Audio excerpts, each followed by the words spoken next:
முதலமைச்சர் செல்வி ஜெயலலிதா உத்தரவுப்படி நீலகிரி மாவட்டம் குன்னூர் பகுதியில் 1,60,00,000 ரூபாய் மதிப்பீட்டில் நடைபெற்று வரும் கரன்சி கூட்டு குடிநீர் திட்டப் பணிகள் விறுவிறுப்படைந்துள்ளன. கோடை காலங்களிலும் தட்டுப்பாடின்றி குடிநீர் கிடைக்க நடவடிக்கை மேற்கொண்டுள்ள முதலமைச்சருக்கு பொதுமக்கள் நன்றி தெரிவித்துள்ளனர். சுற்றுலா தலமான நீலகிரி மாவட்டம் குன்னூரில் 50,000த்திற்கும் மேற்பட்ட பொதுமக்கள் வசித்து வருகின்றனர்.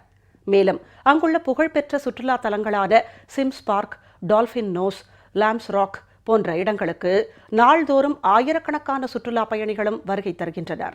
இதன் காரணமாக கோடை காலங்களில் குன்னூர் பகுதியில் குடிநீர் தட்டுப்பாடின்றி கிடைக்க வழிவகை செய்ய வேண்டும் என முதலமைச்சர் செல்வி ஜெயலலிதாவுக்கு அப்பகுதி மக்கள் கோரிக்கை விடுத்தனர்.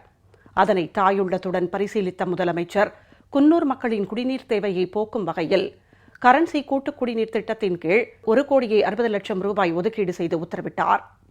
இதனை அடுத்து கரன்சியிலிருந்து 7 கிலோமீட்டர் தூரம் வரை புதிய ராட்சத குழாய்கள் அமைத்து குன்னூர் பகுதிக்கு குடிநீர் கொண்டு வருவதற்கான பணிகள் தீவிரமாக நடைபெற்று வருகின்றன. கோடை காலங்களிலும் குடிநீர் தட்டுப்பாடின்றி கிடைக்க நடவடிக்கை மேற்கொண்டுள்ள முதலமைச்சர் செல்வி ஜெயலலிதாவுக்கு குன்னூர் பகுதி மக்கள் மனமார்ந்த நன்றியை தெரிவித்துள்ளனர். 1,65,00,000 ரூபாய் வழங்கியுள்ளார்கள்.